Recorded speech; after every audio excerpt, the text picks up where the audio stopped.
Lo hablábamos, Conci, en el inicio del programa, que esta es la semana, ¿cierto?, de la salud mental materna, y por lo mismo queremos profundizar este tema con nuestros especialistas de la Universidad de Concepción.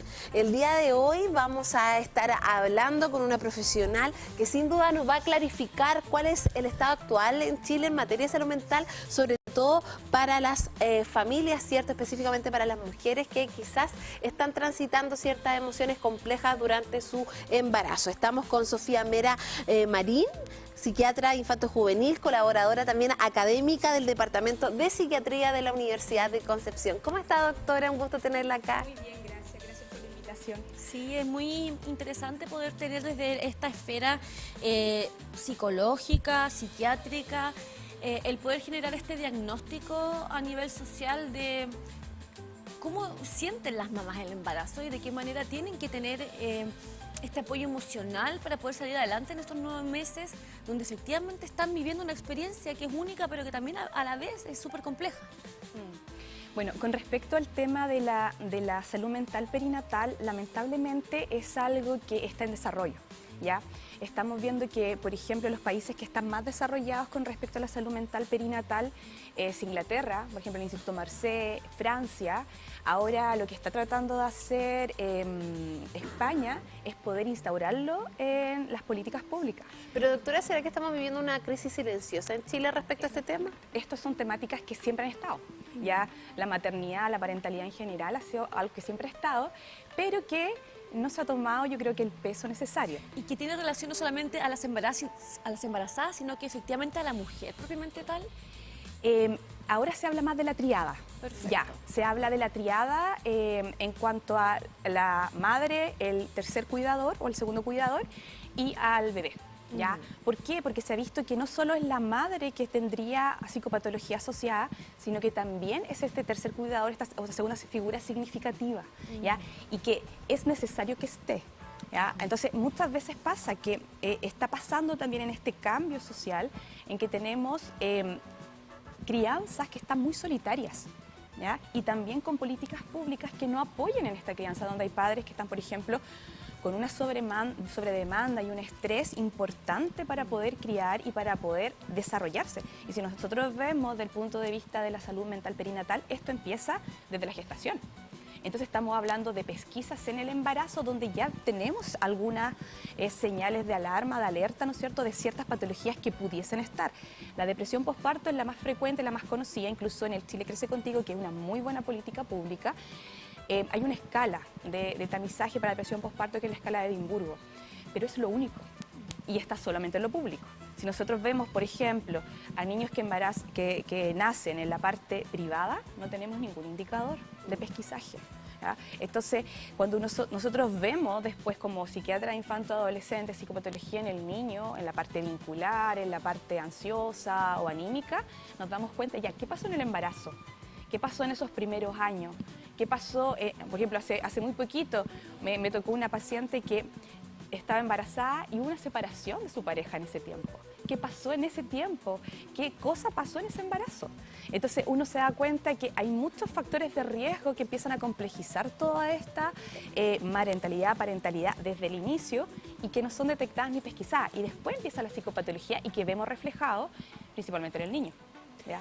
Doctora, ¿y eso en qué puede afectar directamente a la madre en este caso y sobre todo en este proceso que es tan importante donde usted menciona que hoy en día el acompañamiento es fundamental? O sea, siempre lo ha sido, pero de alguna forma científicamente ahora ya está probado. Es difícil porque uno, para empezar, debiese criar en red, ¿ya? Uno no debiese criar sola, las parejas no debiesen criar solos, debiese haber una red. Por eso el modelo actual es biopsicosocial, ¿ya? Entonces, y esto es un enfoque de salud mental, pero en todas las áreas de la persona, no puede ser solamente un área biológica.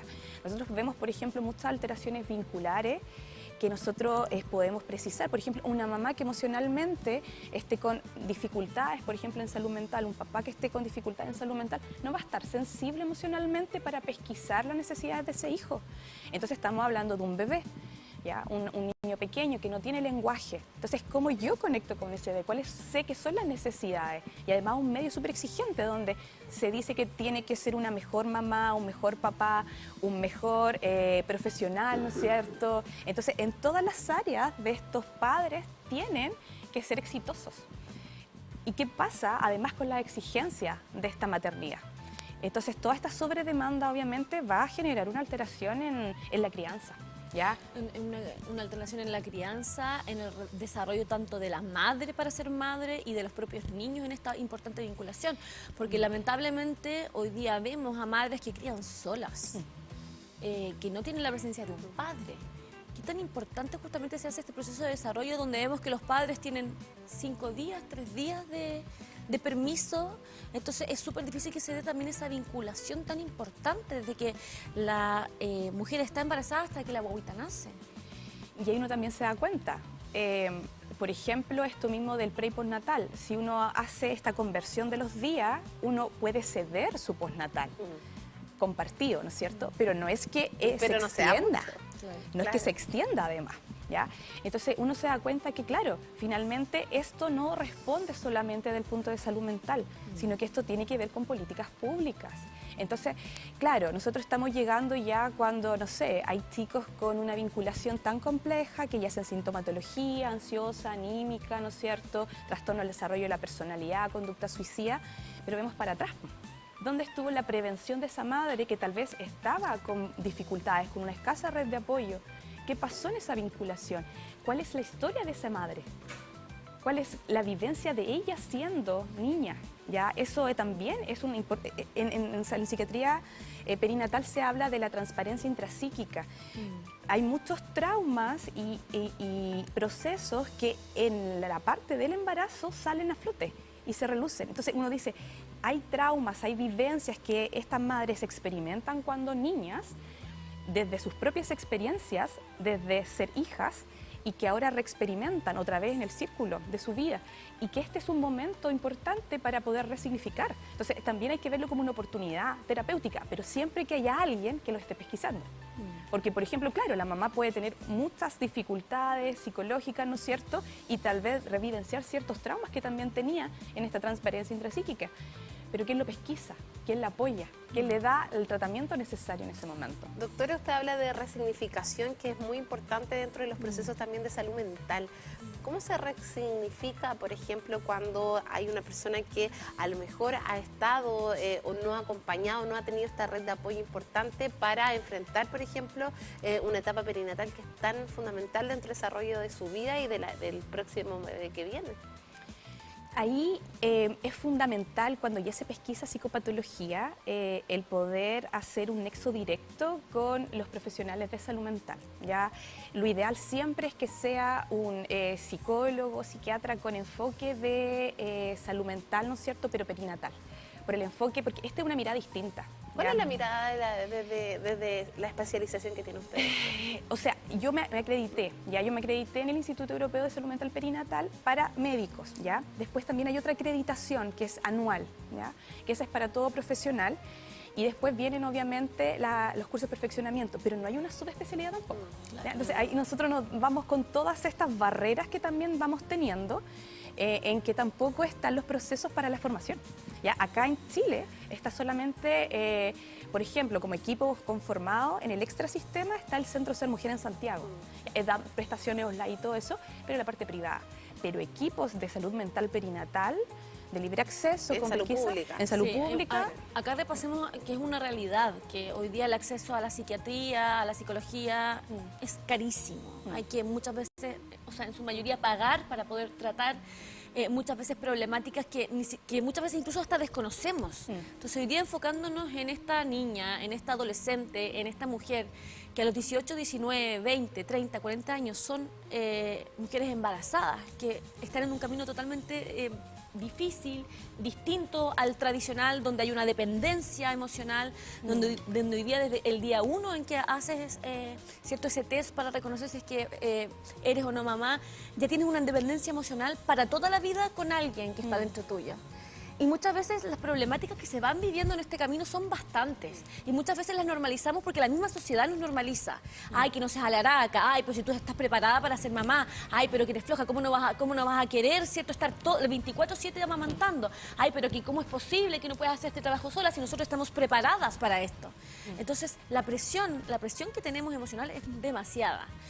Y que no hayan, obviamente, los mecanismos y los recursos para poder solventar una realidad psicológica en este sentido realmente es difícil como mujer y como mamá. ¿Y qué puede acarrear en el futuro? El no contar con el apoyo psicológico, con el apoyo psicosocial también, de mujeres que hoy día normalizan el malestar, el dolor emocional y todo lo que acarrea el ser mamá.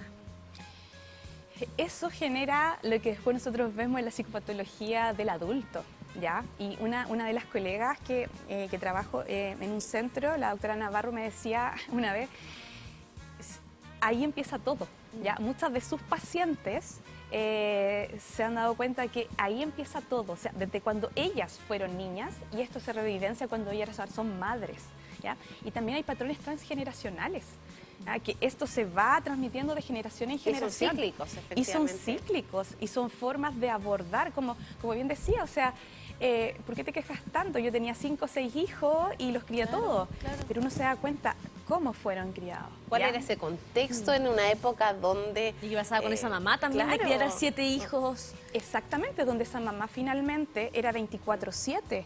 Al servicio de la familia. Al servicio de la familia, hablando también que había una mortalidad materna importante, porque tampoco había los servicios básicos como para que esa mamá pudiera dar a luz en establecimientos que cumplieran toda la norma de seguridad para ella y para su bebé. Hasta las mismas casas a veces. Exactamente. Entonces, uno se da cuenta que si bien esto lleva muchos años, no hay una política pública que pueda decir ya, esto vamos a hacer, así lo vamos a abordar. Insisto, el Chile Crece Contigo nos da una visión. Un marco. Un marco, claro, y nos ayuda, pero queda corto, queda muy corto. Y en ese aspecto, ¿cómo podemos potenciar estas políticas públicas? Porque puede ser, a lo mejor, desde su expertise, ¿cree que este factor de que no exista un programa importante en Chile que permita abordar este tema también disminuye la tasa de natalidad, por ejemplo, considerando que hay muchas madres que no tienen esta red de apoyo y que considerando esto dicen, a lo mejor no quiero ser mamá, claro, o en realidad puede ser un deseo, pero ven que hoy en día la vida está muy difícil, hay mucho estrés, el trabajo, son distintos factores que de alguna forma también van influyendo en esa decisión?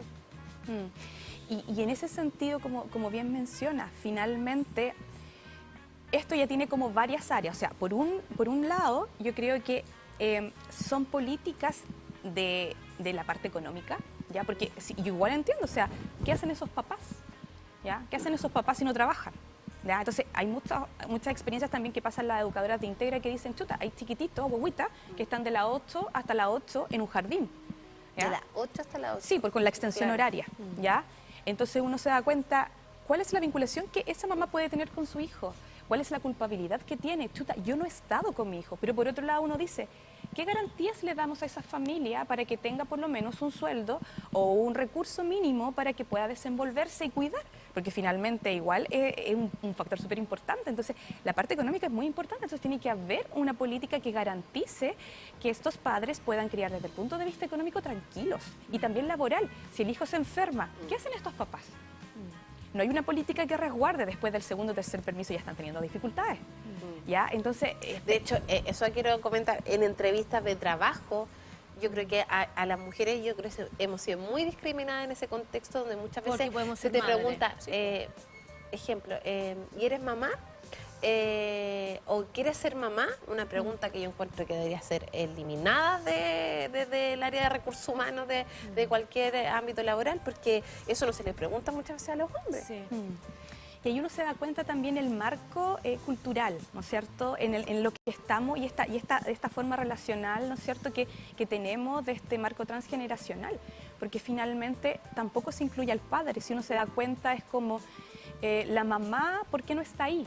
Y el papá muchas veces quiere estar, pero tampoco se lo visualiza como una persona que pueda apoyar en la crianza. Y se ha visto que el padre o el rol hombre en la crianza es muy significativo, Pero sigue siendo en su mayoría machista, donde la madre es la que tiene que hacerse cargo del niño y de la niña, donde están presentes, pero de una manera más menos, digamos. Entonces, aquí efectivamente, si es que no hay leyes, si es que no hay apoyo, ¿estamos normalizando todavía este maltrato que muchas veces está viviendo psicológicamente las futuras madres? Es un poco la poca posibilidad de poder maternar. ¿Ya? Yo creo que esta maternaje y paternaje, yo creo que en nuestra sociedad actual es muy difícil. Usted, para ir cerrando esa idea que tenía sobre todo el rol del padre específicamente, ¿en qué es tan fundamental? Por ejemplo, en el juego, ¿ya? El juego en la crianza en general, en el juego, y se ha visto también en el tema educativo. El rol masculino es un juego muy desafiante para el niño. Las madres tienen otro tipo de juego, ¿ya? El rol del hombre es un juego más de desafío, de lucha, de lograr una meta. Y eso, el niño finalmente, ¿cómo aprende? A través de la exploración. Y el juego de este padre es muy desafiante y le aporta mucho en la parte nutricia, en la parte cognitiva y en la parte del desarrollo. Pero al padre no se le visualiza. O sea, estamos hablando que la depresión postparto, que es lo más común, pero también tenemos trastorno obsesivo compulsivo, psicosis, en la parte de psiquiatría perinatal, en el padre ni siquiera está estudiado que haya depresión postparto porque parece que el papá no se pudiese enfermar. Y se ha visto que sí, el hombre tiene depresión postparto, es distinta. Es un padre que se va más, por ejemplo, al consumo de sustancias, se va más a un rol que se retrae mucho de esta diada y se va. Y pareciera como que este padre no tuviera como un interés con este hijo, pero realmente no es eso, sino que está con el fenotipo de depresión en el padre. Siguiendo en este día de la importancia de la salud mental materna, enfocándonos en las madres propiamente tal, te quería preguntar cuáles son las principales patologías que se van evidenciando efectivamente por la poca conciencia de la salud mental de las propias madres, futuras madres. O sea, la depresión postparto es la más estudiada y la más pesquisada acá en Chile. También está la psicosis, el trastorno obsesivo compulsivo, los trastornos ansiosos, las descompensaciones de las patologías que ya venían, ¿ya? Y hay trabajos muy lindos, ¿ya? Por ejemplo, en Argentina hay un trabajo que se hace con las mujeres que están que tienen trastorno por consumo de sustancias, ¿ya? Que hay un programa especializado donde se ha visto que estas mujeres que están con trastorno por consumo de sustancias llegan a estos dispositivos porque este anclaje de ser madres las llama a consultar. Durante toda su vida podrían haber estado en trastorno por consumo de sustancias, pero en este momento es donde ellas consultan en salud. ¿Por qué? Porque están siendo madres. ¿Ya? Entonces, este rol como de protección de este hijo, y van a estos centros que no enjuician, ¿no es cierto?, pero que sí están enfocados en hacer un rol protector, pero también de pesquisa y rehabilitación de estas mamás. Doctora, por ejemplo, pueden haber muchas madres, mujeres que nos están viendo y que a lo mejor están transitando emociones que las están haciendo sentir tristes, frustradas, angustiadas, procesos que a lo mejor están viviendo solas. ¿Qué le podemos entregar o qué mensaje también le podemos decir a ella que nos están viendo a través de estas pantallas, considerando que es importante el enfocarse en cuidarse a una misma también? Uno, que el maternaje y el paternaje no debe estar solo, ¿ya? Y si por distintas situaciones sociales están con poca red de apoyo, es importante poder pedir ayuda a tiempo, ¿ya? Porque finalmente eso va a ser la diferencia. Y por mucho que el entorno le diga, sabes que el estar triste no es algo que pueda hacer por parte de una madre, la culpabilización tampoco puede ser por parte de una madre, eso es mejor preguntarlo. Ya estamos en unos tiempos en que ahora sí se puede ir reivindicando el tema de me puedo sentir triste, yo puedo sentirme enojada. Permitirnos sentir las emociones tanto negativas como positivas de la maternidad, a no idealizar la maternidad. Exactamente. Y Felipe Lecanelien, en un libro que dice Volver a mirar, habla de esto, de cómo nosotros, los chilenos, tenemos una cultura internalizante, donde la procesión se lleva por dentro. Es que de hecho hay frases tan... Nos quedamos con todo ese dolor acumulado. Claro, frases que uno ve, no, es que una madre todo lo puede, es que tú todo lo puedes. Y hay momentos en que de verdad a lo mejor esa madre no tiene la energía, a lo mejor se siente triste, está cansada y a veces no todo lo puede. Entonces como que este positivismo demasiado extremo también de alguna forma hace como que todos esos sentimientos no emerjan. Y disculpa, eso es súper importante porque ese es el modelaje que le estamos dando a nuestros hijos. Claro. Estamos dándole el modelaje que los hijos no se pueden equivocar, que los hijos siempre van a ser autosuficientes, que los hijos siempre van a tener que ser los mejores en todo. Entonces, porque nunca vieron a padres que estuvieron tristes, a padres que de verdad llegaron muy cansados, padres que emocionalmente en ese momento no podían. Si finalmente uno no tiene que ser un excelente padre, un padre perfecto, tiene que ser un buen reparador.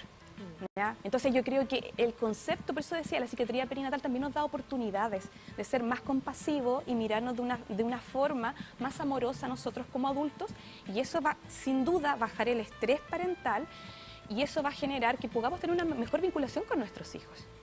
¿Ya? Entonces yo creo que si tenemos esta mirada en la parentalidad, vamos a poder tener cambios significativos, ¿ya? Pero eso yo creo que estamos todavía como Chile en un proceso, ¿ya? Insisto, yo creo que vamos por buen puerto, lento, pero vamos. Yo creo que otra de las cosas importantes que me mencionaba anteriormente es cómo la academia, ¿no es cierto?, o cómo la universidad empieza a hacer publicaciones con respecto a esto. Porque finalmente, ¿cómo hacemos que políticas se puedan implementar? A través de la investigación. A través de la investigación. ¿Ya? Sí, eso yo creo que es el gran deber también de nosotros, poder hacer investigación, porque las publicaciones están fuera, pero acá en Chile, ¿ya? ¿Cómo lo hacemos? ¿Cómo publicamos? ¿Cómo vemos nuestra realidad chilena para poder generar un cambio? Va a haber un momento en que va a haber tanta publicación, tanta evidencia científica, que no van a poder desconocerlo. Sí, queremos hoy día también agradecer a las personas que nos van viendo, que nos van acompañando en conversaciones como estas, porque no sería posible entrevistas como estas si es que no hay gente escuchándonos. Y aquí nos mandan un lindo mensaje, dice: buen día, abrazos a ustedes, bellas, y abrazos también a la bella doctora. Quiero agradecer que estén informándonos sobre salud mental y bienestar durante el embarazo y posteriormente al cuidado de las hijas e hijos. Un bello día desde San Pedro de la Paz. Aquí nos queda claro y generamos esa importante comunicación con entrevistas y con conversaciones que nos hacen sentido, que nos hacen transparentar las emociones y que también nos hacen entender que la vida también no es fácil, y qué mejor que encontrar espacios como este para entender un día como hoy, donde las madres sí pueden estar tristes y sí hay que entregarles esa contención que muchas veces no tienen y que sí necesitan. Y esto que ustedes están haciendo también es importante, porque finalmente están dando un espacio ya para poder hablar de este tema, y finalmente el empezar a hablar de este tema va a empezar a concientizar. Qué importante el rol ahí. Le agradecemos también que nos mencione eso de, como medio de comunicación, el poder visibilizar conversaciones que tienen que estar en la agenda pública. En la salud mental en Chile hoy día tiene cifras alarmantes, y yo creo que una sociedad que no avanza en esa materia difícilmente va a poder lograr otras cosas si no estamos bien y no nos cuidamos entre todos. Así es. Te agradecemos la instancia Muchas de estar gracias. en esta importante cita, conversación con toda la gente que también nos va acompañando. Gracias que tengas por la una excelente invitación. tarde. Gracias. Fue maravillosa conversación. Gracias por la invitación. Y nos vamos a una pausa, Pame, ¿te parece? Porque se nos viene un avance de prensa y luego conversaciones que van haciendo finalizar también ya nuestro matinal. Vamos y volvemos.